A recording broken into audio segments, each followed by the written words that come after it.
Yes, welcome back, my dear friends. Now let us discuss about restructuring of loan account. Now we have already discussed कि loan दे दिया हमने, monitoring भी proper कर ली हमने उसकी, लेकिन फिर भी हमको कई बार रिस्ट्रक्चर करना पड़ जाता है लोन को। वो रिस्ट्रक्चरिंग ऑफ लोन अकाउंट होता क्यों है? सबसे पहले हमको ये जानना है कि रिस्ट्रक्चरिंग होता क्यों है। Restructuring means change in structure of the account. जब भी बैंक कोई लोन देता है, वो लोन एक स्ट्रक्चर के ऊपर खड़ा होता है। वो स्ट्रक्चर पूरा का पूरा सैंक्शन लेटर में एक्सप्लेन किया जाता है, जैसे कि कितना क्रेडिट फैसिलिटीज हैं, क्या रेट ऑफ इंटरेस्ट है, क्या ईएमआई है, कितने रीपेमेंट शेड्यूल है, क्या सिक्योरिटीज हैं, क्या गारंटी है। Everything is explain in the sanction letter. तो उस स्ट्रक्चर के बेस पे बैंक ये डिसाइड करता है कि इस लोन अकाउंट का इकोनॉमिक वैल्यू बैंक को कितना होगा। तो means a basic purpose of basic objective bank का क्या रहता है? To preserve the economic value of the unit, not evergreening of the problem account. अब क्या है कि जो हमने एक बेसिक स्ट्रक्चर था, जब तक ठीक चल रहा है तब तक तो ठीक है, बहुत अच्छा अकाउंट चलेगा। कभी कभी हमारे को उस बेसिक स्ट्रक्चर में चेंज करने की जरूरत पड़ जाती है। तो उस चेंज में हम क्या करते हैं? हो सकता है कि हम उसका रेट ऑफ इंटरेस्ट कम कर दें, हो सकता है उसका ईएमआई कम कर दें, हो सकता है कि हम उसका रीपेमेंट शेड्यूल बढ़ा दें, हो सकता है कि हम उसको एडिशनल फंड्स भी दे दें। जब भी हम कोई चेंज करते हैं उस स्ट्रक्चर में, तो उसको बोलते हैं restructuring of loan account. Basic objective of restructuring is to preserve the economic value of the unit, not evergreening of the problem account. किसी लोन अकाउंट में बेसिकली क्या है कि 100 लाख का लोन अकाउंट था, ओवरड्रान हो गया, 110 लाख हो गया, और हमने to cover up that, because borrower is not able to repay the dues, to cover up the overdrawn portion, हमने उसके लिमिट को बहुत ज्यादा बढ़ा दिया। That is called evergreening of problem account. Basic objective is to preserve the economic value of the unit. Friends, यही basic objective कैसे achieve होता है? वो अचीव होता है that only if we identify the weakness of the account very quickly. Secondly, viability is assessed properly, and third is restructuring packages implemented timely. जब भी हम उसकी जो उसकी वीकनेस है क्विकली आइडेंटिफाई कर लेते हैं, वायबिलिटी प्रॉपरली असेस करते हैं और रिस्ट्रक्चरिंग पैकेज को टाइमली इंप्लीमेंट करते हैं, तो उसको बोलते हैं restructuring of borrowable account. Restructuring of borrowable account. Friends, अब इशू ये आता है कि देखो, हमारी पूरी डिस्कशन आज की 3 वर्ड्स पे डिपेंड करेगी: weakness of the account, viability and restructuring package. एक प्ले था बाय शेक्सपियर, उसका नाम था हैमलेट। उसकी फर्स्ट लाइन थी, if music be the food of love, play on. Means 3 word थे, म्यूजिक, फूड एंड लव। इन तीनों वर्ड पे पूरा प्ले जो था, पूरी बुक जो थी, हैमलेट लिखी गई है। तो हमारी आज की डिस्कशन भी weakness, viability and restructuring package पे ही डिपेंड करेगी। यस फ्रेंड, अब सबसे पहले हम ये जान लें कि फाइनेंशियल डिफिकल्टी एक बोरोवेबल अकाउंट में कहां कहां से आ सकती है। लिस्ट तो बहुत लंबी है, लेकिन फिर भी हम कुछ पॉइंट इसमें आपको डिस्कस करना चाहते हैं।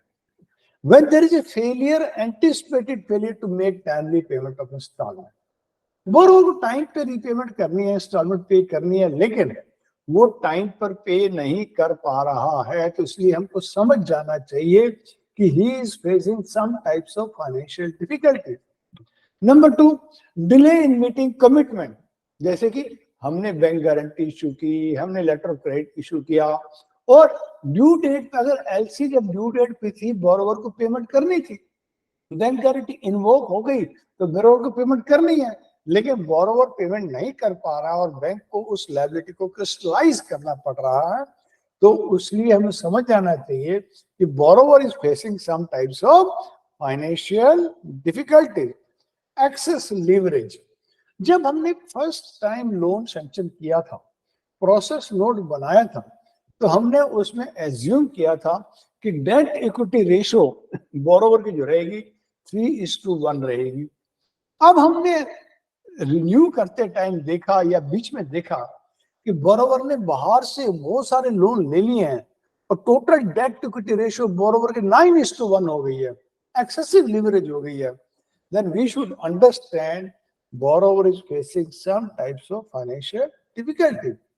Inability to adhere to the financial loan covenants.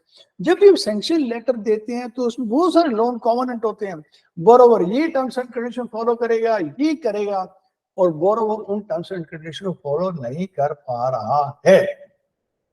Failure to पे स्टैट्यूटरी लायबिलिटी, बोरोवर को जीएसटी टाइम पे करना है, बोरोवर को इनकम टैक्स टाइम पर पे करना है, बोरोवर को और भी कस्टम ड्यूटी टाइम पर पे करनी है, लेकिन बोरोवर टाइम पर पे नहीं कर पा रहा है। Non payment of bills to operational creditor, borrower क्या करता है, रॉ मटेरियल क्रेडिट पे परचेज करता है, जब क्रेडिटर से परचेज करता है तो क्रेडिटर को टाइम पर पेमेंट भी तो करनी है, लेकिन बोरोवर उनको टाइम पर पेमेंट नहीं कर पा रहा है। तो हमको समझना चाहिए कि borrower is facing some types of financial difficulty. Non submission और undue delay in submission of stock statement, हर महीने 7 तक बोरोवर को स्टॉक स्टेटमेंट सबमिट करनी है, लेकिन बोरोवर सबमिट नहीं कर पा रहा है, लेट कर रहा है। Delay in submission of financial statement, every year borrower को balance sheet, profit and loss, financial statement submit करनी होती है ताकि बैंक उसके अकाउंट को रिव्यू रिन्यू कर सके, और बोरोवर टाइम पे सबमिट नहीं करता। और एडवर्सली क्वालिफाइड फाइनेंशियल स्टेटमेंट, उसने बैलेंस शीट सबमिट की, ऑडिटर ने कुछ एडवर्स कमेंट दे दिए। इन सब पॉइंट्स को देखते हुए हमको ये समझना चाहिए कि borrower is facing some types of financial difficulty. Steep decline in production figure, downward trend in sale, fall in profit margin erosion. जब हमने फर्स्ट टाइम लोन सैंक्शन किया था, अपने प्रोसेस नोट में हमने एज्यूम किया था कि at the end of the year, at the end of particular period, borrower इतना प्रोजेक्टेड सेल को अचीव कर लेगा, बोरोवर इतना प्रोजेक्टेड प्रॉफिट को अर्न कर लेगा, बोरोवर इतना प्रोजेक्टेड मार्जिन को मेंटेन कर लेगा।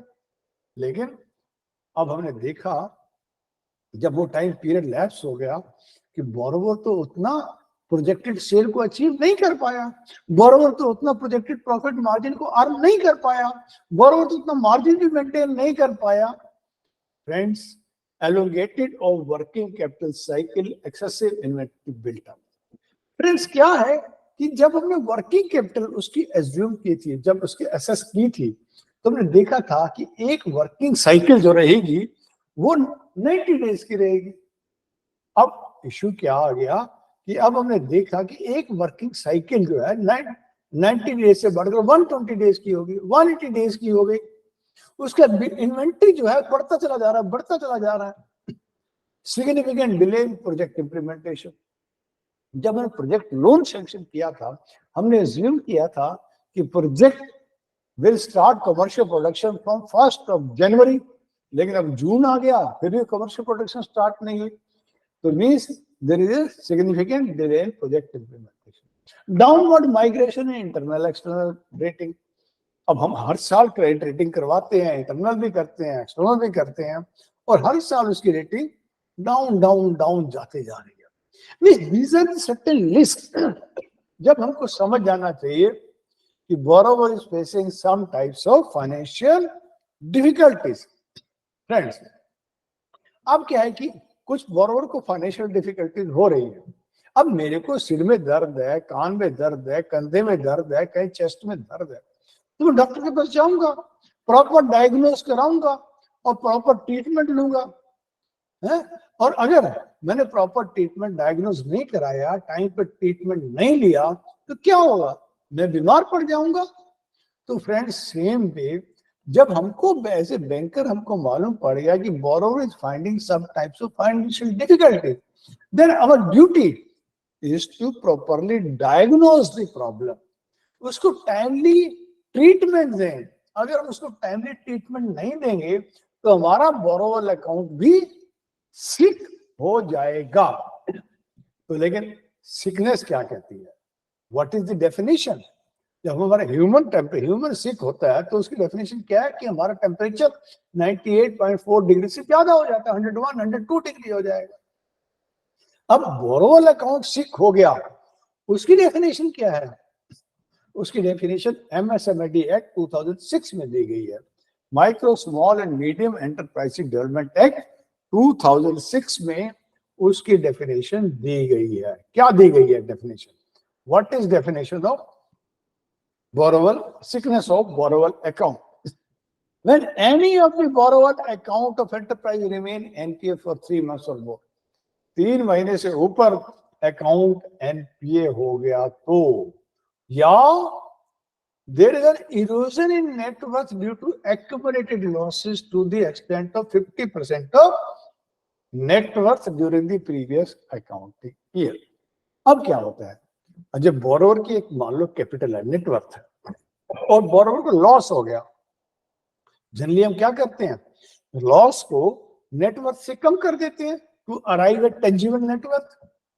तो अगर वो लॉसेस हर साल लॉस हो रहे हैं, एक्यूमुलेटेड लॉसेस होते चले जा रहे हैं, तो उसकी इसमें हमने एज्यूम देखा कि अब जो है एक्यूमुलेटेड लॉसेस जितने हो गए हैं, this is more than 50% of the net worth, original net worth.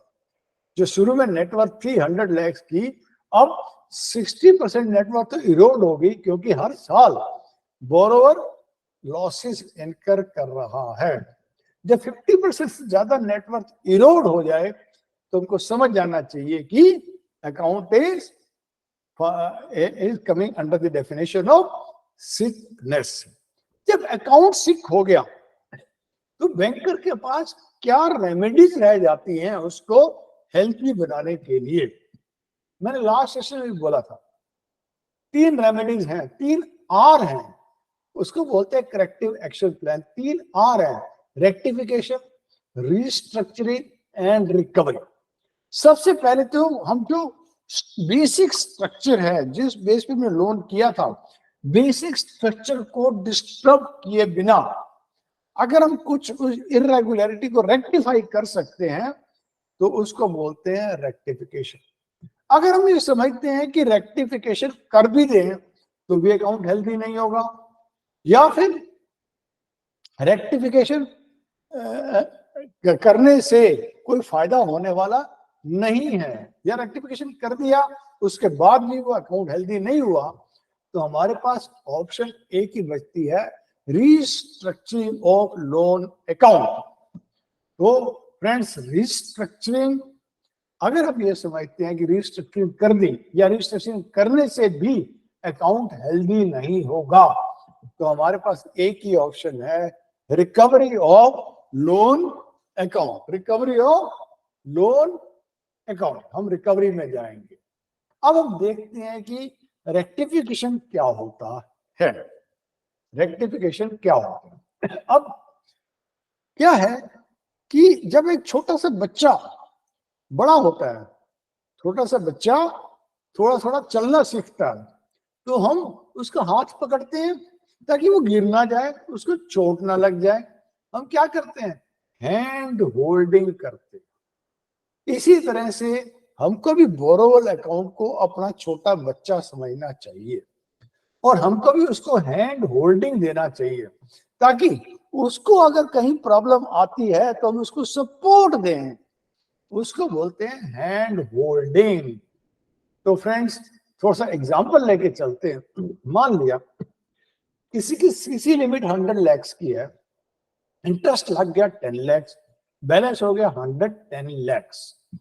Okay, अब 110 लाख बैलेंस है, सैंक्शन लिमिट 100 लाख है, वो 5 लाख रुपीज शेयर प्रोसीड्स को डिपॉजिट कर देता है, तो बैलेंस कितना हो गया, 110 से गिरकर 105 लाख हो गया।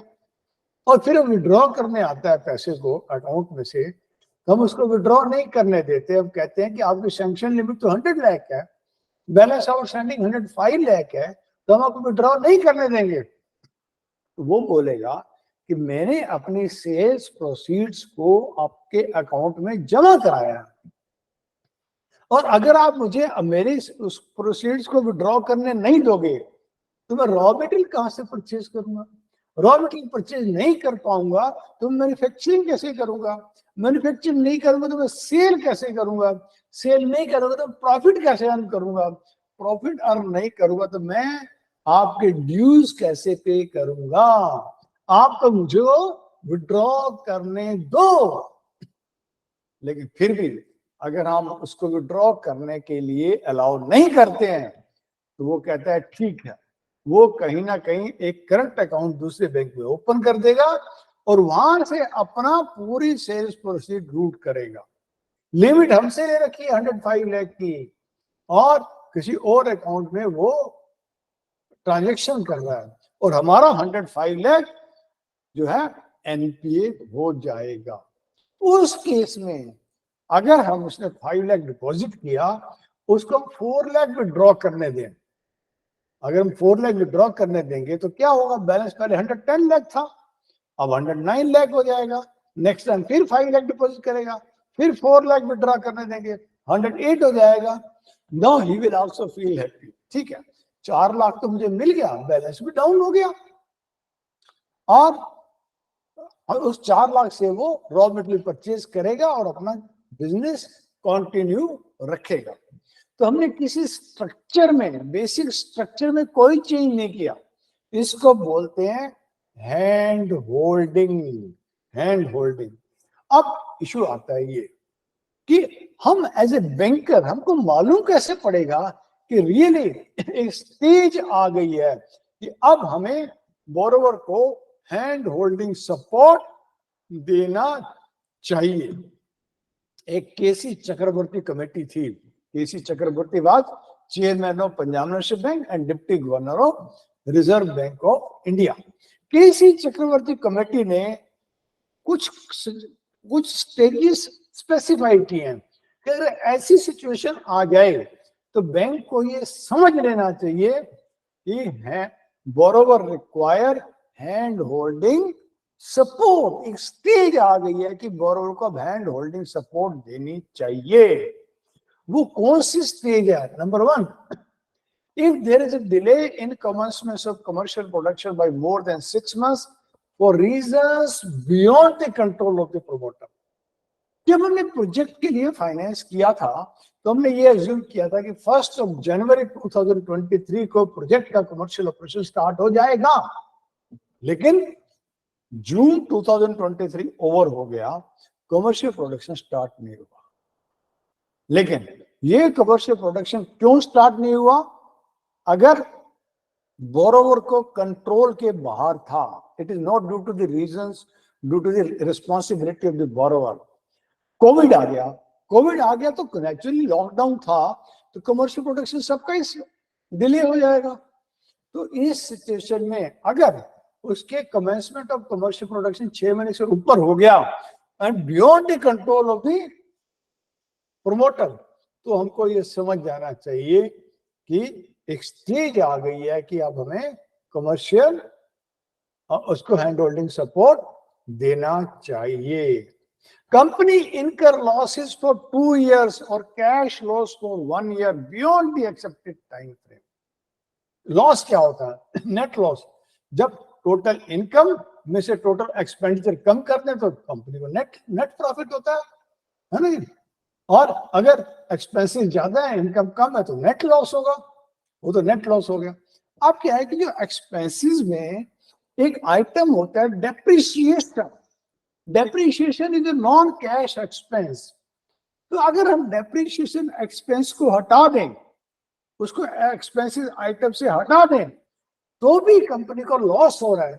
इसका मतलब कंपनी को कैश लॉस हो रहा है। अब हम ये समझते हैं कि कंपनी इनकर लॉसेस फॉर 2 years, कंपनी को नेट लॉस 2 साल का होता है या कैश लॉस 1 साल का होता है। Beyond the accepted time frame. Accepted time frame का मीनिंग क्या हुआ? कुछ कुछ इंडस्ट्रीज हैं जिसमें जिसमें अगर कोई यूनिट लगाता है तो इनिशियल कुछ साल तक कंपनी को लॉस ही होता है। टेलीकॉम इंडस्ट्री लगा लीजिए, कोई भी आदमी टेलीकॉम इंडस्ट्री में यूनिट लगाएगा तो एक्सेप्टेड टाइम फ्रेम ये है कि वो इनिशियली 5 साल तक लॉस में रहेगा ही रहेगा, क्योंकि कैपिटल एक्सपेंडिचर बहुत ज्यादा करना पड़ता है। और 5 साल के बाद अगर नेट लॉस 2 साल का है या 5 साल के बाद कैश लॉस 1 साल का है, तो समझ जाना चाहिए कि एक स्टेज आ गई है कि अब हैंड होल्डिंग सपोर्ट देना चाहिए। Capacity utilisation is less than 50% of the projected level in terms of quantity. जब हमने फर्स्ट टाइम लोन प्रपोजल को असेस किया था, प्रोसेस किया था, तो उसमें हमने कहा था कि at the end of 1 year company इतने लेवल का प्रोडक्शन फिगर अचीव कर लेगी, that is projected level of production figure. अब 1 साल के बाद हमने देखा कि उसका projected level of production figure, actual level of production figure is less then even 50% से भी ज्यादा कम है। तो और thirdly sales are less than 50% of projected level in terms of value during the year।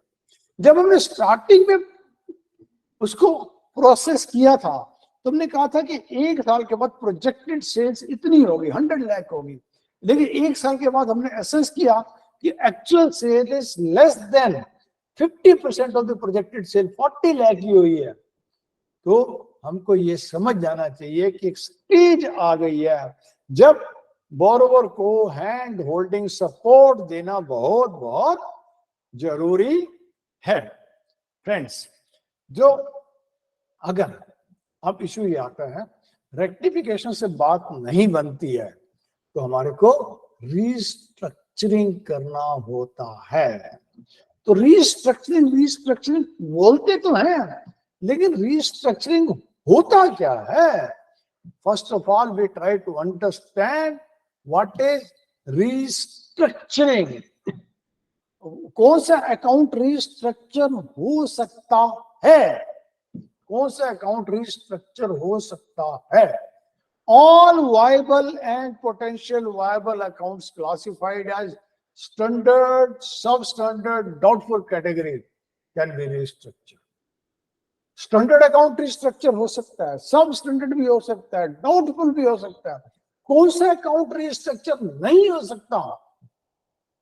Only fraud account और wilful defaulter account restructure नहीं हो सकता। अब इसमें हमने एक बात कही, all viable and potentially viable account. Viable क्या होता है? वायबिलिटी ऑफ द अकाउंट क्या है? अगर बोरोवर मर्सिडीज कार में आता है तो क्या वायबल है? अगर बोरोवर का फेस ब्यूटीफुल है तो क्या ये वायबल है? नहीं।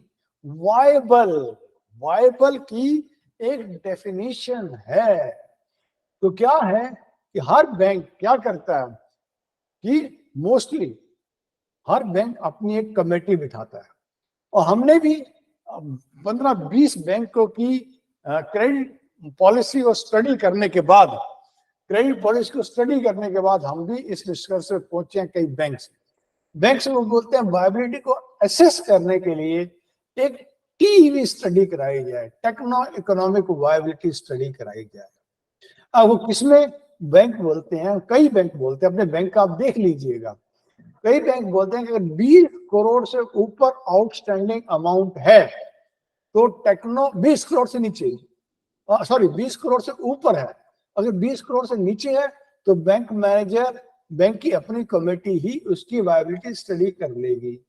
लेकिन 20 करोड़ से ऊपर है तो एक इंडिपेंडेंट एजेंसी से टेक्नो इकोनॉमिक वायबिलिटी स्टडी करवाई जाए, जो ये इंश्योर करे, जो ये रिपोर्ट दे कि रीस्ट्रक्चरिंग करने के बाद अकाउंट वायबल बन जाएगा, अकाउंट हेल्दी हो जाएगा, तो आप उसको रीस्ट्रक्चरिंग कर सकते हैं। और कुछ बैंक्स ये भी बोलते हैं कि लार्ज अकाउंट्स, अगर 100 करोड़ से ऊपर का अकाउंट है तो उस केस में एक इंडिपेंडेंट क्रेडिट इवैल्यूएशन कराया जाए, आईसीई कराया जाए, of the residual debt by credit rating agencies. 6 credit rating agencies हैं duly accredited by reserve bank of India.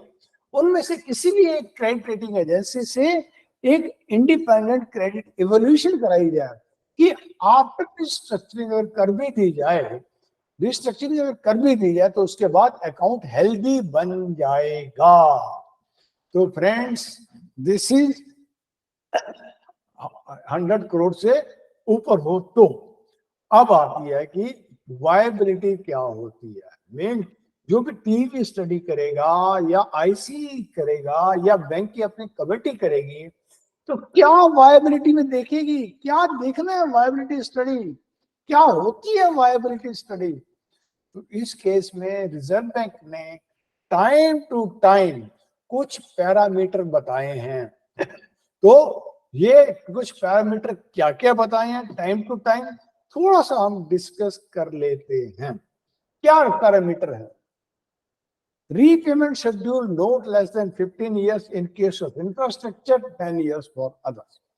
Means आप रिस्ट्रक्चरिंग करने जा रहे हैं, आज की डेट में बैलेंस है 100 लाख का, तो आज की डेट के बाद जो हमने रिस्ट्रक्चरिंग बनाया उसमें हमने ये देखा कि उसकी टोटल रीपेमेंट अगर 15 साल में हो सकती है। कैसे देखेंगे रीपेमेंट 15 साल में हो सकती है? उसका फ्यूचर कैश फ्लो को देखते हुए, फ्यूचर में एवरी ईयर कितना कितना कैश फ्लो आ रहा है।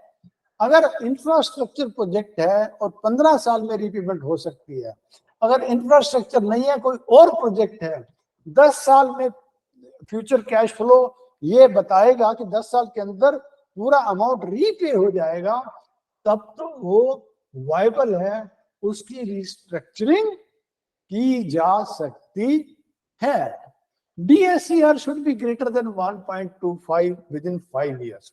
मैंने डेट सर्विस कवरेज रेशियो आपको बताया था जब हमने टर्म लोन डिस्कस किया था, तो DSCR is greater than 1.25 means अगर फ्यूचर कैश फ्लो को देखते हुए अगले 5 साल में DSCR 1.25 से ऊपर बनता है, लेकिन एक कंडीशन है, on year two year ratio should be above 1।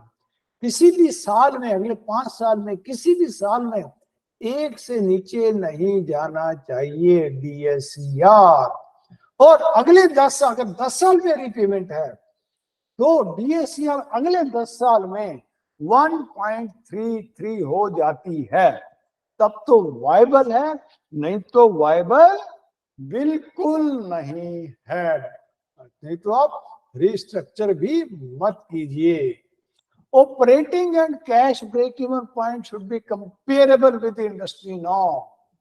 इसमें कोई कॉम्प्रोमाइज नहीं है, क्या कैश ब्रेक इवन पॉइंट या ऑपरेटिंग जो इंडस्ट्री के नॉर्म्स है उसके हिसाब से होना चाहिए। Current ratio should be around 1.17 within a period of 5 years। जब हमने वर्किंग कैपिटल शुरू में असेस की थी तो हमने क्या किया था?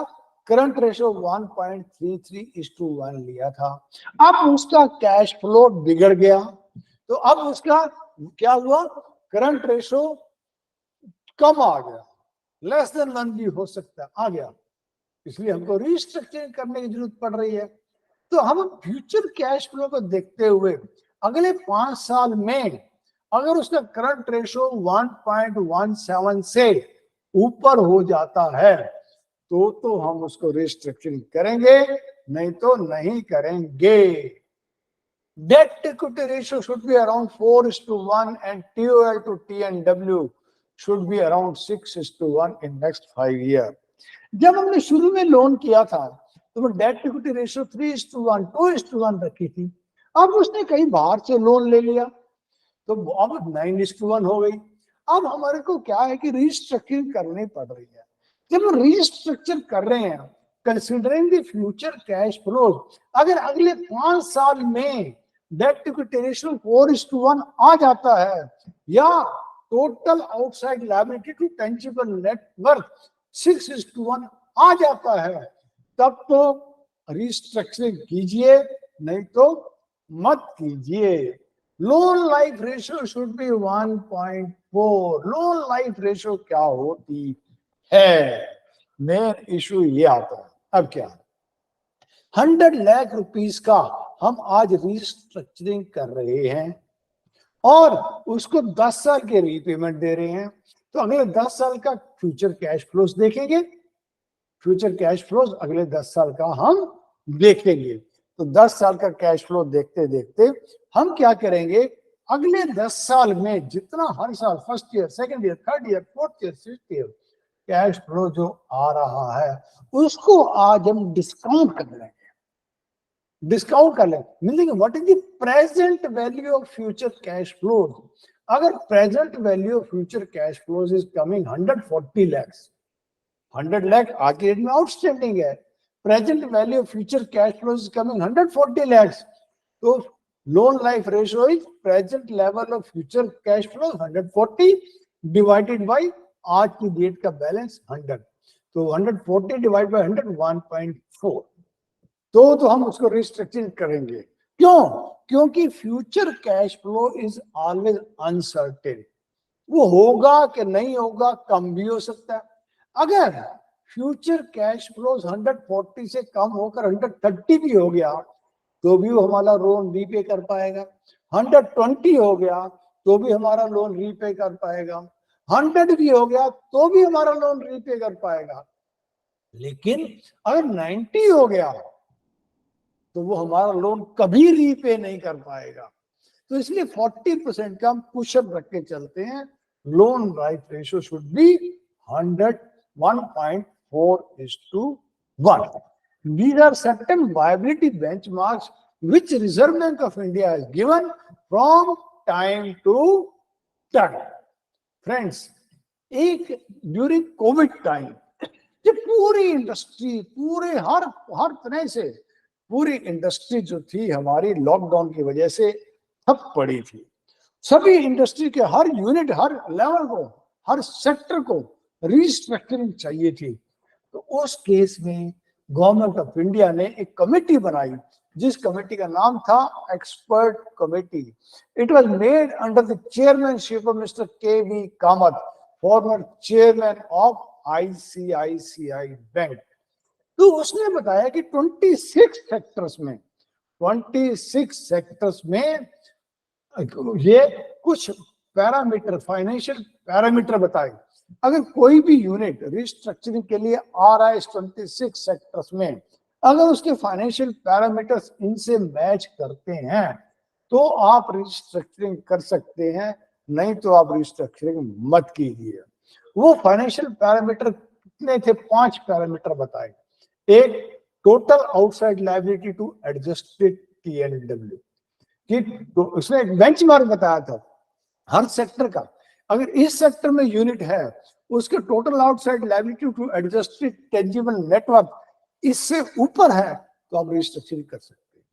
तो उस सेक्टर में टोटल डेट टू इबिडिटा इतना होना चाहिए, total debt to earning before interest, depreciation, tax and amortization, current ratio उसकी इससे ऊपर होनी चाहिए।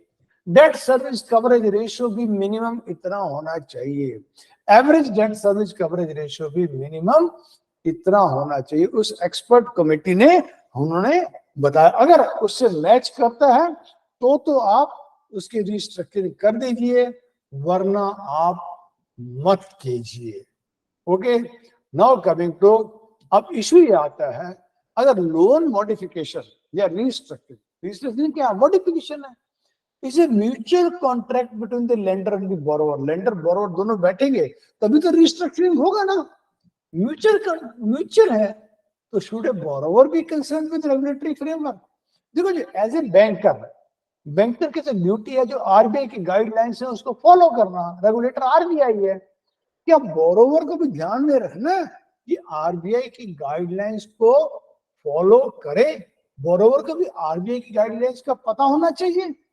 Yes my dear friends, borrower को भी आरबीआई की गाइडलाइंस का मालूम होना चाहिए। रीजन, इसके पीछे रीजन क्या है कि हमारे प्रूडेंशियल नॉर्म्स, रिजर्व बैंक के प्रूडेंशियल नॉर्म्स रिस्ट्रक्चरिंग के बारे में क्या बोलते हैं। प्रूडेंशियल नॉर्म्स रिस्ट्रक्चरिंग के बारे में क्या बोलते हैं, क्या कि अगर हम कोई भी लोन को रिस्ट्रक्चर करते हैं, वो स्टैंडर्ड एसेट्स है, जैसे ही रिस्ट्रक्चर करेंगे तो इमीडिएटली वो सब स्टैंडर्ड कैटेगरी में डाउनग्रेड हो जाएगा। ये शुरू से यही गाइडलाइंस है। स्टैंडर्ड एसेट्स को जब भी हम रिस्ट्रक्चर करेंगे तो वो इमीडिएटली सब स्टैंडर्ड कैटेगरी में डाउनग्रेड हो जाएगा। लेकिन बीच में कभी कभी रिजर्व बैंक कोई स्कीम लेके आता है एमएसएमई के लिए। कोविड के टाइम भी जो स्कीम लेके आया था ECLGS, कि अगर आप इस समय रिस्ट्रक्चर करते हो, इस स्कीम के अंडर करते हो, तो आपका अकाउंट डाउनग्रेड नहीं होगा अगर स्कीम के अंडर करते हो। लेकिन आरबीआई की गाइडलाइंस हमेशा से यही रही है कि जैसे ही आप किसी लोन अकाउंट को रिस्ट्रक्चर करोगे तो इमीडिएटली वो डाउनग्रेड हो जाएगा सब स्टैंडर्ड कैटेगरी में। क्यों? इसके पीछे भी एक रीजन था।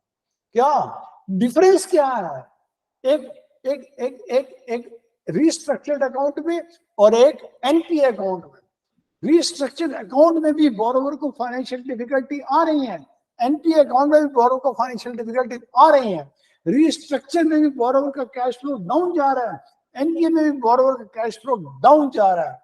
रिस्ट्रक्चरिंग में भी बोरोवर इंस्टॉलमेंट पे टाइम पर नहीं कर पा रहा है, एनपीए में भी बोरोवर बैंक के ड्यूज टाइम पर नहीं पे कर पा रहा है। तो there is no difference between restructure and NPA account. इसलिए आरबीआई यही बोलता है कि जैसे स्टैंडर्ड एसेट को रिस्ट्रक्चर करोगे तो वो इमीडिएटली डाउनग्रेड होके एनपीए हो जाएगा।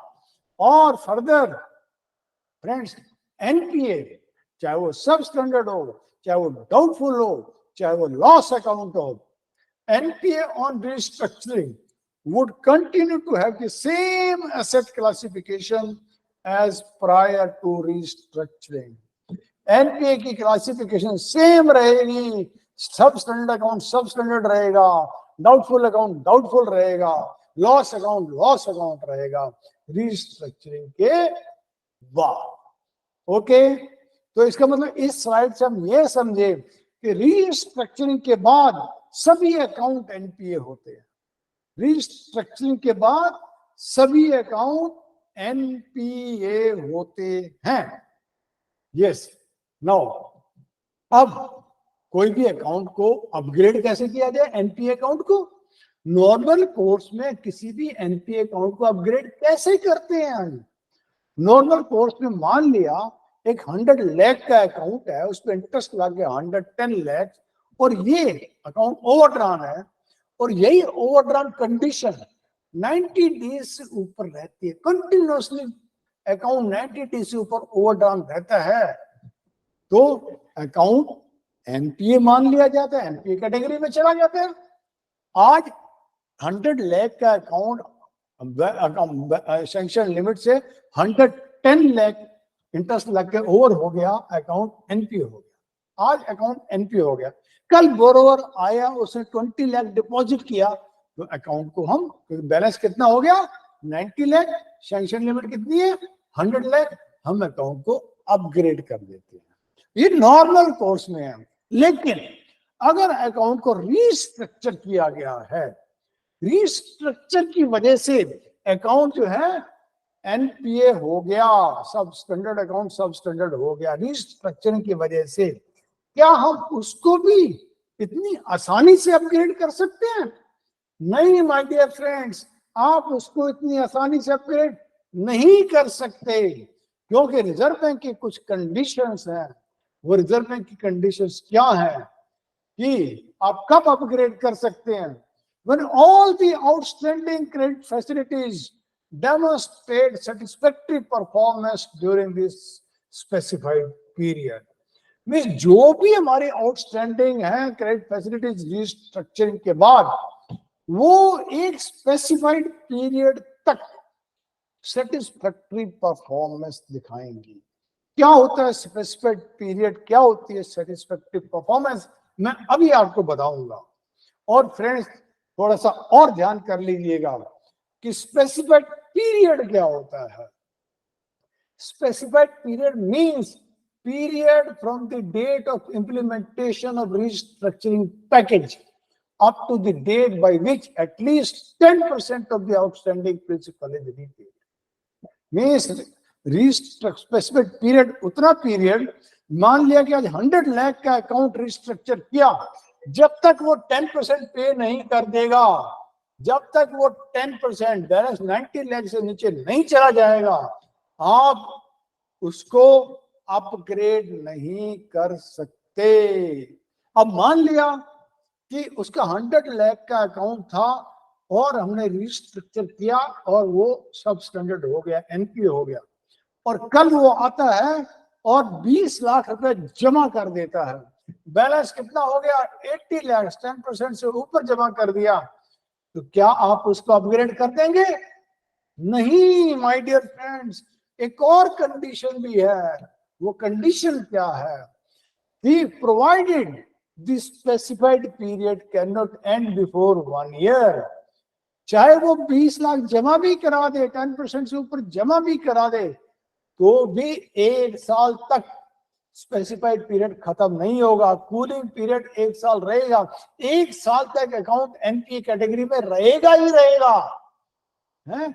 Provided the specified period cannot end before 1 year from the commencement of first payment of interest or principal whichever is later on credit facility. Example, जब आपने restructure किया तो उस समय हो सकता है कि आप उसको एक मोरेटोरियम पीरियड दे दें for 6 months for payment of principal and interest. अब मोरेटोरियम पीरियड 6 महीने का, पहले 6 महीने का मोरेटोरियम पीरियड खत्म होगा, उसके बाद 1 साल का स्पेसिफाइड पीरियड खत्म होगा, 1.5 साल के बाद ही आप उसको अकाउंट को अपग्रेड कर सकते हैं। अब सेकंड, मान लिया आपने उसको मोरेटोरियम पीरियड लिया, इंटरेस्ट पेमेंट का 6 महीने का, प्रिंसिपल रीपेमेंट का 1 साल का, लेटर कौन है? 1 साल का प्रिंसिपल रीपेमेंट मोरेटोरियम। पहले प्रिंसिपल पेमेंट का मोरेटोरियम 1 साल का खत्म होगा, उसके बाद स्पेसिफाइड पीरियड 1 साल का खत्म होगा, अकाउंट 2 साल के बाद ही अपग्रेड हो सकता है, चाहे वो 50% भी जमा क्यों ना कर दे, 2 साल के बाद ही अपग्रेड होगा। इसलिए आप अपने बोरोवर को क्लियरली समझा दीजिए कि अगर आपका अकाउंट रिस्ट्रक्चर हुआ तो 1 साल से पहले, मिनिमम 1 साल से पहले तो अपग्रेड हो ही नहीं सकता, एनपीए कैटेगरी में ही रहेगा। अब आपने बताया कि हम रिस्ट्रक्चरिंग में उसको एडिशनल फाइनेंस भी दे सकते हैं। एडिशनल फाइनेंस का मतलब क्या हुआ? अब बोरोवर जब फाइनेंशियल डिफिकल्टी में है, बोरोवर आपके पास आया, आप और बोरोवर आमने सामने बैठे हैं, डिस्कशन कर रहे हैं कि रिस्ट्रक्चरिंग पैकेज को बनाया जाए, इंप्लीमेंट किया जाए, ताकि जो बोरोवर अकाउंट को प्रॉब्लम से बाहर निकाला जाए। अब बोरोवर बोलता है जो मर्जी रिस्ट्रक्चरिंग पैकेज बना दीजिए, जो मर्जी काम कर लीजिए, लेकिन मेरा अकाउंट, मेरा यूनिट हेल्दी नहीं हो पाएगा जब तक आप मुझे एडिशनल फाइनेंस 50 लाख का नहीं दोगे। पहले मुझे एडिशनल फाइनेंस दो 50 लाख का, नहीं तो मेरा कोई फायदा नहीं। कोई मर्जी रिस्ट्रक्चरिंग पैकेज कर लो, कोई फायदा होने वाला नहीं है। बेटर आप रिकवरी कर लो, सरफेसी में जाओ और रिकवरी कर लो ये से। और आपने ये सोचा, आपने कॉन्शियस डिसीजन लिया कि चलो हम इसको 50 लाख का एडिशनल फाइनेंस दे देते हैं। अब रीजन ये आता है, अगर ये 50, हमने तो पहले बोला आपको कि रिस्ट्रक्चरिंग के बाद बोरोवर के सारे अकाउंट एनपीए होते हैं, और 50 लाख भी हमने दे दिया, वो भी पहले दिन से ही एनपीए हो गया, तो कोई भी बैंक 50 लाख क्यों देगा कि पहले दिन से ही अकाउंट एनपीए हो रहा है? बोरोवर कोई भी बैंक 50 लाख से हो नहीं। फ्रेंड्स, वो बिल्कुल नहीं देगा। अब क्या है, रिजर्व बैंक ने ये बोला कि आप जो एडिशनल फाइनेंस दे रहे हैं, एडिशनल फाइनेंस दे रहे हैं, वो स्पेसिफाइड पीरियड में स्टैंडर्ड अकाउंट कहलाएगा। स्पेसिफाइड पीरियड में स्टैंडर्ड अकाउंट कहलाएगा। अब इसे एक बात समझ लीजिए, और उसका पहले बैलेंस आउटस्टैंडिंग 1 करोड़ था, वो तो डाउनग्रेड होके सब स्टैंडर्ड हो गया। 50 लाख आपने एडिशनल फाइनेंस दे दिया, वो स्टैंडर्ड हो गया। मींस एक बोरोवर, उसकी कुछ फैसिलिटीज स्टैंडर्ड है, कुछ फैसिलिटीज एनपीए हैं। ऐसा हो सकता है अगर वो रिस्ट्रक्चरिंग में आपने एडिशनल फाइनेंस दिया है तो रिजर्व बैंक बोलता है कि जो एडिशनल फाइनेंस रिस्ट्रक्चरिंग पे आप दे रहे हैं वो स्पेसिफाइड पीरियड में स्टैंडर्ड ही कहलाएगा, स्टैंडर्ड कैटेगरी में ही कहलाएगा। और फ्रेंड्स, अब इश्यू आता और क्या कहता है reserve bank, if the restructuring assets fails to perform satisfactorily during the specified period। अब रिस्ट्रक्चरिंग तो पूरा कर दिया आपने, 1 करोड़ का एक्सिस्टिंग था, 50 लाख और दे दिया, 1.5 करोड़ का हो गया, 1.5 करोड़ 50 लाख तो स्टैंडर्ड है, 1 करोड़ सब स्टैंडर्ड है।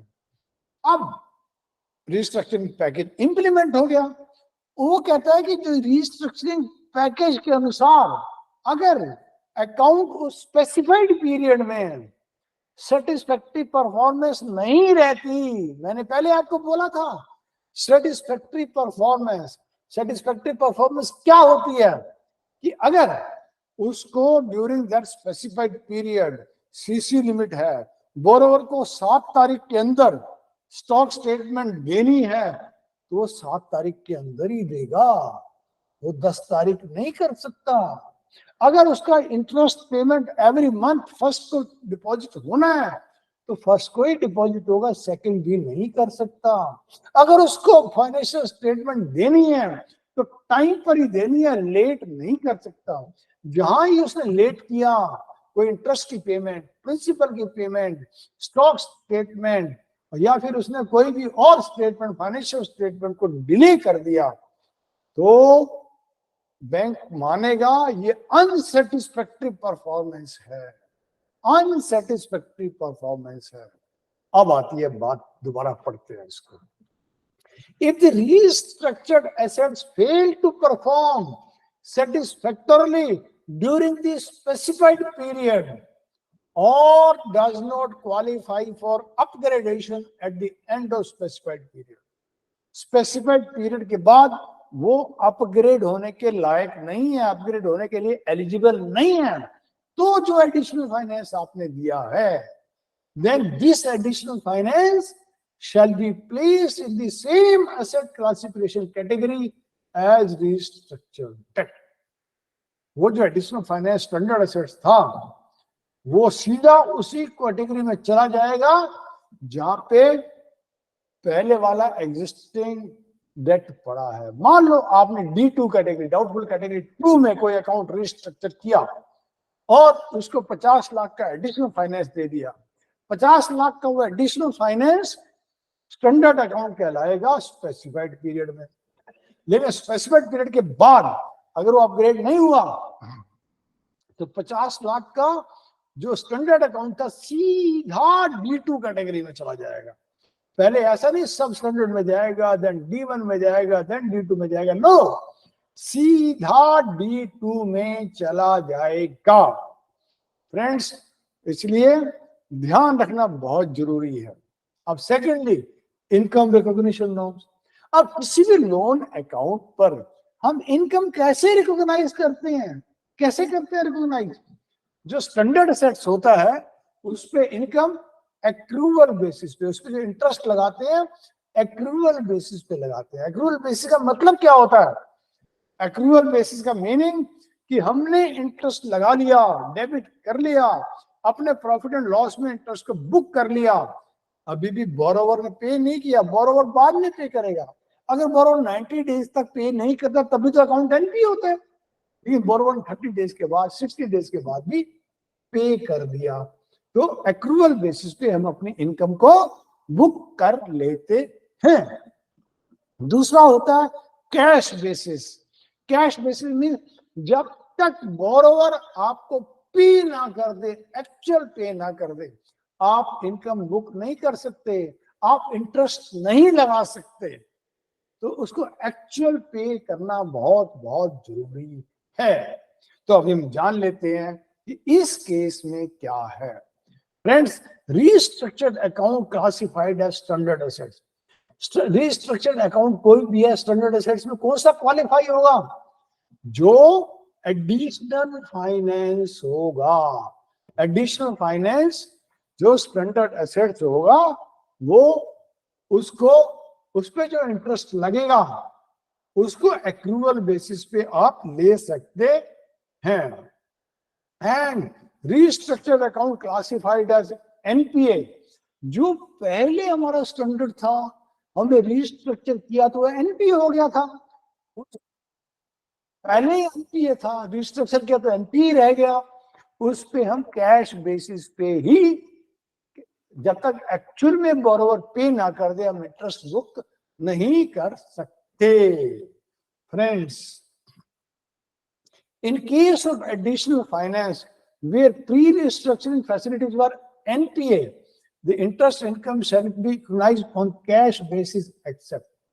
अब इशू ये आता है कि जो अब जो है कि हम कैश बेसिस, एनपीए जो क्लासिफाई हो गए हैं उस पे तो हम कैश बेसिस पे ही इंटरेस्ट बुक करेंगे, लेकिन कुछ एक्सेप्शन भी हैं। एक्सेप्शन क्या है? किस बेस पे, एक्रूअल बेसिस पे कर सकते हैं हम। और when restructuring is accompanied by change in ownership, reason क्या है बताऊं? कि मान लिया एक कंसोर्शियम अकाउंट है, कंसोर्शियम अकाउंट में कंसोर्शियम मेंबर 10 बैंक बैठे हैं, उन्होंने डिसाइड किया कि जो प्रमोटर है इस कंपनी का जिसको हमने लोन दे रखा है, उस प्रमोटर की वजह से ही अकाउंट एनपीए होने जा रहा है, हमें को रिस्ट्रक्चरिंग करना पड़ रहा है। प्रॉब्लमेटिक, क्योंकि he this promoter is not capable to handle this unit. तो कंसोर्शियम ये डिसाइड करता है कि इस प्रमोटर को निकाल दिया जाए। कर सकता है ना, बैंकर्स तो कर सकते हैं, इस प्रमोटर को निकाल दिया जाए और नया प्रमोटर लेके आया जाए। नया प्रमोटर जो कि इस यूनिट को चलाए, अगर वो चला लेगा तो वो बैंक को रीपे कर पाएगा। अब नया प्रमोटर है जो आ रहा है, वो ये कहेगा मैं क्यों आऊं बीच में, ऑलरेडी प्रॉब्लमेटिक अकाउंट है, मैं क्यों इसकी ऑनरशिप लूं? तो नया प्रमोटर कहेगा अगर आप मेरे को पूरा एक बंडल ऑफ एनपीए दोगे तो मैं इस यूनिट को नहीं चला पाऊंगा। आप मेरे को कुछ तो फैसिलिटी दो ताकि मैं यूनिट को चलाऊं। मैं यूनिट को चला पाया तो बैंकों को ही तो फायदा होगा, बैंक की रीपेमेंट आएगी। तो उस केस में क्या बोलता है रिजर्व बैंक? अगर जो रीस्ट्रक्चरिंग पैकेज में चेंज ऑफ ओनरशिप है तो आप, चेंज ऑफ ओनरशिप है तो क्या है, जो भी आपकी क्रेडिट फैसिलिटीज हैं एग्जिस्टिंग भी है, अगर वो स्टैंडर्ड है तो स्टैंडर्ड रहेंगी रिस्ट्रक्चरिंग के बाद भी, और अगर वो डाउटफुल है, सब स्टैंडर्ड है, तो वो भी स्टैंडर्ड हो जाएंगी, क्योंकि ओनरशिप चेंज हो गई है। क्रेडिट फैसिलिटीज में भी continued upgraded as standard after change if change in ownership is implemented। अब इशू ये आता है कि चेंज इन ऑनरशिप के लिए कुछ कंडीशंस भी हैं। वो कंडीशंस क्या है? जो नया ऑनर आया, एक्वायरर आया है, is not a person disqualified in terms of section 29 of IBC 2016, Insolvency of Bankruptcy Code 2016। जो वो नया प्रमोटर है वो किसी भी कंडीशन में आईबीसी 2016 के अंडर डिस्क्वालिफाइड पर्सन नहीं है, डिस्क्वालिफाइड पर्सन नहीं है। New promoter shall have acquired at least 26% stake of paid up equity capital of the borrower entity and shall be the single largest shareholder of the borrower company। जो नया person आया उसकी share holding कम से कम 26% रहनी चाहिए और single largest होगा shareholder, तब तो माना जाएगा। Third, new promoter shall have control of the borrower entity as per definition of control by companies act. उसका परफेक्ट कंट्रोल होना चाहिए, कंट्रोल जो कि कंपनीज एक्ट 2013 डिफाइन करती हैं, कंट्रोल जो कि सेबी की गाइडलाइंस डिफाइन करती हैं, कंट्रोल जो कि आरबीआई की गाइडलाइंस डिफाइन करती हैं, उसके अनुसार उसका कंट्रोल होना चाहिए, तभी इसको चेंज ऑफ ओनरशिप माना जाएगा। नया प्रमोटर है, वो कभी भी किसी भी हालत में आईपीसी 2016 के अंडर डिस्क्वालीफाई नहीं होना चाहिए। उसकी मिनिमम शेयर होल्डिंग 26% होनी चाहिए और उसका कंट्रोल होना चाहिए, perfect control as per companies act SEBI guidelines उसका होना चाहिए। Change of ownership. अब इशू ये आता है कि जब भी हम कोई भी अकाउंट को रिस्ट्रक्चर करते हैं तो उस केस में फ्रेंड्स हम उसको दो तरह की फैसिलिटीज भी देते हैं, जिसको बोलते हैं WCTL और FITL। What is WCTL? Working Capital Term Loan, and FITL is Funded Interest Term Loan. WCTL क्या होती है? WCTL क्या होती है friends? Reduction in limit. WCTL means reduction in limit. कब देते हैं हम एग्जांपल लेके चलते हैं। हमने किसी को बोरोवर को अंडर नायक कमेटी टर्नओवर मेथड 20 लाख की लिमिट दी। कैसे दी थी हमने 20 लाख की लिमिट? जब हमने पहले लिया था कि उसकी projected turnover next year 100 lakh की होगी, 100 लाख की प्रोजेक्टेड टर्नओवर होगी तो 20% एज पर टर्नओवर मेथड उसको लिमिट दे सकते हैं। हमने 20 लाख की लिमिट उसको दे दी।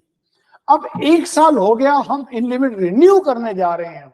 जब हम रिन्यू कर रहे हैं, प्रोसेसिंग कर रहे हैं, तो हमने देखा कि 1 साल हो भी गया है, उसकी टोटल टर्नओवर सिर्फ 50 लाख ही हुई है, जबकि हमने पहले देखा था कि 100 करोड़ के ऊपर 20 लाख दी थी। अब एक्चुअल 50 लाख ही है। अब 50 लाख तो एक्चुअल है। हमने कहा कि नेक्स्ट ईयर अब वो 80 लाख की ही टर्नओवर अचीव कर पाएगा। एक्चुअल 50 लाख है, नेक्स्ट ईयर 80 लाख की प्रोजेक्टेड टर्नओवर अचीव कर पाएगा। 80 लाख के ऊपर अब हम 20% लिमिट ही दे सकते हैं। 80 लाख का 20% कितना हो गया? 16 लाख। ऑलरेडी वो हमसे 20 लाख ले चुका है, वो अवेल कर रहा है। हम कहते हैं कि हम आपकी लिमिट को रिड्यूस कर रहे हैं, 16 लाख, आप 4 लाख डिपॉजिट कीजिए। वो कहेगा मेरे पास 4 लाख नहीं है, सॉरी, मेरे पास कहां से आई 4 लाख, मैं कोई डिपॉजिट नहीं करूंगा। तो आपका या तो रिकवरी में जाओ या फिर आप क्या करेंगे, 16 लाख से ऊपर आप उसको लिमिट दे नहीं सकते। आप उसकी लिमिट को तो रिड्यूस करेंगे ही करेंगे 20 से 16। वो जो 4 लाख का पोर्शन था ना, वो 4 लाख को आप WCTL दे देंगे। उसको बोलेंगे इस 4 लाख को आप इक्वल मंथली इंस्टॉलमेंट में अगले 5 साल तक देते रहिएगा। इसको बोलते हैं, जब हम रिडक्शन लिमिट करते हैं तो हम WCTL देते हैं। Next is reduction in drawing power. Same case ले लीजिए कि हमने किसी को 20 लाख लिमिट दिया अंडर टर्नओवर मेथड, कंसीडरिंग कि नेक्स्ट ईयर टर्नओवर 100 लाख हो जाएगी। अब अकाउंट ठीक चल रहा है, बहुत बढ़िया चल रहा है अकाउंट, कोई प्रॉब्लम नहीं है, टर्नओवर मंथली अचीव हो रही है, सब कुछ ठीक है। लेकिन वो फर्नीचर यूनिट का अकाउंट है। अब फर्नीचर यूनिट का अकाउंट क्या हुआ, एक दिन फर्नीचर यूनिट में लग गई आग लग गई तो कई फर्नीचर उसका गया जल। जब जल गया तो पहले वो 20 लाख की लिमिट ले रहा था। कैसे ले रहा था? वो हर महीने स्टॉक स्टेटमेंट सबमिट करता था 30 लाख की। बैंक 25% मार्जिन लगाकर 20 लाख के ड्राइंग पावर उसकी कैलकुलेट करके उसको अलाउ कर रहे थे, 20 लाख दे रहे थे उसको। अब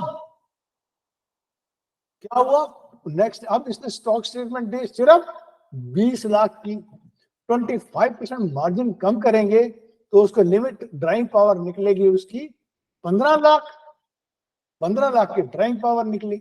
20 लाख तो ऑलरेडी अवेल कर रहा है, ड्राइंग पावर 15 लाख की है, 15 लाख से ऊपर आप दे नहीं सकते, तो आप क्या करोगे?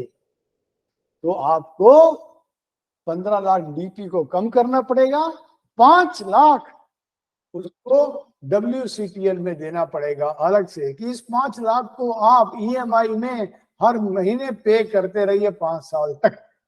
इसको बोलते हैं WCTL। Next is FITL, interest overdraft. अब इश्यू आता है कि जब उसका बैलेंस आउटस्टैंडिंग सीसी में 100 लाख था, 10 लाख का इंटरेस्ट लग गया, 110 लाख बैलेंस हो गया। 110 लाख बैलेंस है, लिमिट इज 100 लाख।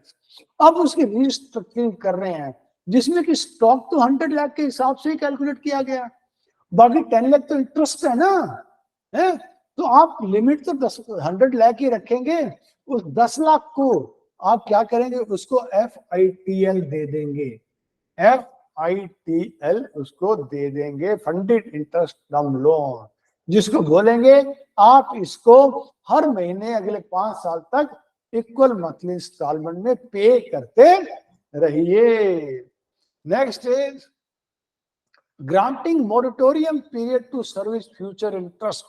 जब भी हम मोरिटोरियम पीरियड देते हैं, कोविड के टाइम सारी इंडस्ट्रीज को मोरिटोरियम पीरियड दे दिया था कि आप अभी इस 6 महीने तक कुछ भी पे मत करो, ना EMI पे करो, ना इंटरेस्ट पे करो, कुछ भी पे मत करो। तो उस केस में क्या बैंक ने इंटरेस्ट लगाना छोड़ दिया था?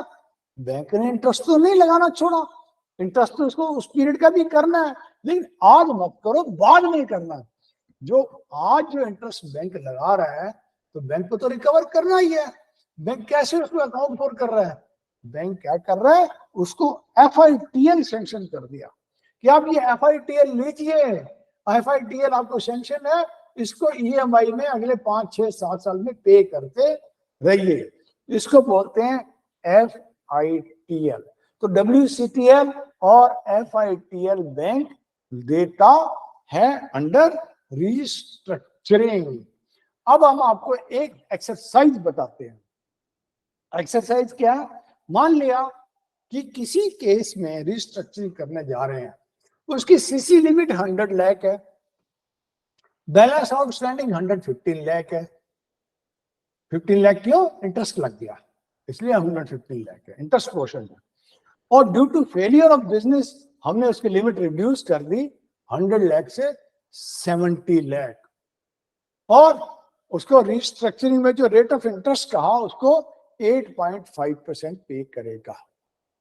अब क्या है कि बोरोवर ने रिक्वेस्ट किया कि अगले 2 साल तक है वो कोई नहीं बैंक को पे करेगा। Moratorium period, borrower has requested for a moratorium period of 2 years to service any interest. So my dear friends, please can you calculate what is the WCTL, amount of WCTL, what is the amount of FITL? Please calculate, my dear friends. If you have any problem, please let me know. Yes.